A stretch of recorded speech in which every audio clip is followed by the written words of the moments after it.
Hi, I'm Stephanie Alvarado. I'm an anti-disciplinary artist.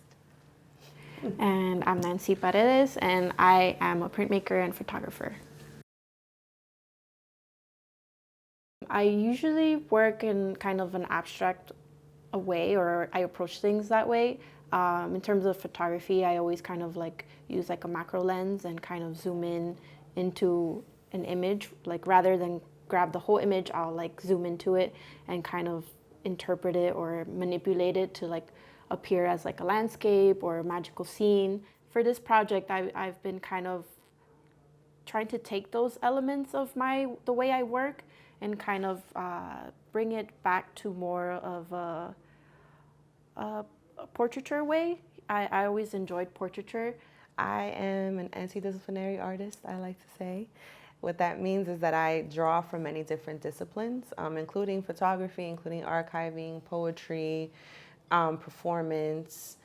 This project in particular, what it's about, Fotos y Recuerdos, is about it's a memory making project and using photography and archives specifically in a community setting, in public land, community gardens, parks, taking up public space and creating a moment of storytelling, story sharing, creativity, collaging, portraiture, all coming together to really instill in community members that their stories are really important, that our people are worth remembering.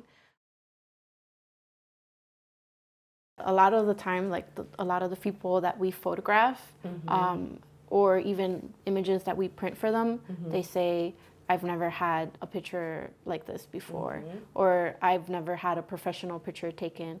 I've never even had like a print or a picture of us and my family, you know. It's a way to give back to people that don't have these opportunities, but also like don't even have the time to like get these things or give time to it. I think a lot of people we forget to archive, right? And we forget to take pictures and do things with our families and even just like work with our hands. Because we've worked with like all kinds of groups, so from like seniors to children to their families, it's been a super intergenerational approach and like, you know, multilingual approach. At the same time, we've learned that like in those moments where folks are making this time to stop by, it is that vulnerability of allowing to be photographed and then also allowing to witness someone's joy and story in that. And the conversations are just as much as important as the actual like materials that we give out. Many folks that we have photographed are immigrants or like, you know, children of immigrants and folks of color. So that's also like really important to the project, the fact that we're like centering on that too.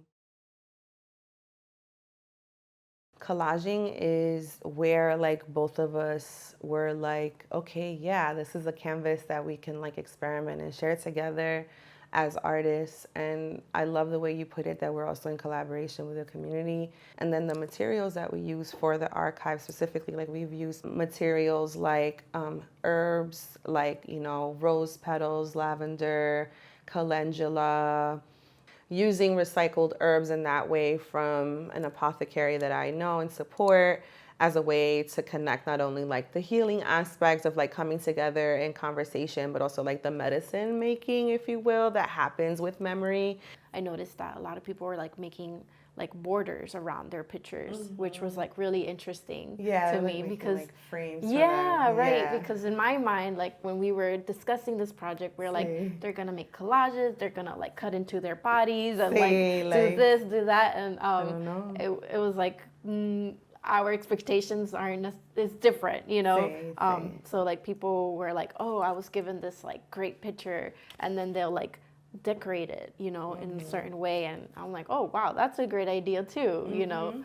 One of the things that I loved about your work was how you would transform photographs by like ripping them up and like kind of reshaping the photograph like physically that way. I love that about your work. And so I was like, oh, I hope people do that here.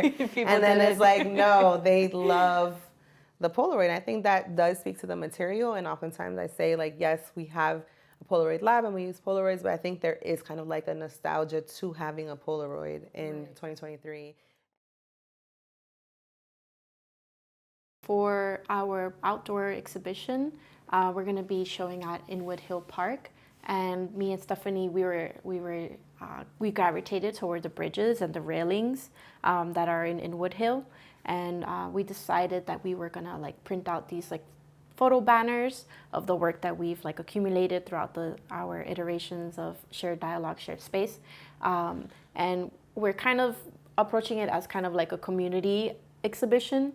We chose the bridge too because we see like we're building a bridge within both of our practices as a literal collaboration. Like Nancy and I, Korea Art Form really held a space for us to be collaborators. And in that, we've built bridges within our own relationship and also within our own backgrounds and communities where we come from.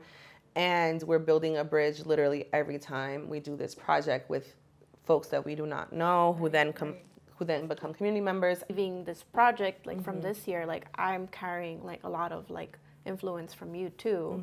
And same. like I'm like, oh, like I learned these things from like Stephanie, like how can like I'm gonna take it, like you have to. Yeah, that's part of it. It's like and that's the thing, like this project, that is the point, like that is the whole point, is that this doesn't necessarily like, and I think the spirit of shared dialogue, shared spaces is that, there is a collective ownership, there is a collective that is at work every time that we're making art. Doing community-based work can be tricky sometimes because one, you're entering communities maybe that you're not a part of, and whenever you enter or exit a community, there needs to be kind of like a caretaking involved, and so it doesn't feel like it's just an extractionary sort of like colonial approach to art making, where it's just like, let me just come take this stuff and keep it moving, right? And in those moments, we have that opportunity to have those conversations and have that consent of sharing stories, and like sharing memories and having that trust that's built in the moment. I think that's like what photography has taught me. Like you just like, the moment happened, you captured it the best way you could, and then that's it. And like whatever moment comes in the future is unique in its own way. Like there's no way to like go back and get it. Yeah. This is an example of a picture taken in the 60s. And I printed it in 2020. Ron Kavanaugh, his family. Nice. Yeah, that one came out really good. Yeah. It really did. Yeah, I really love this work, y'all. So this is the stuff that makes me smile and really gives me hope.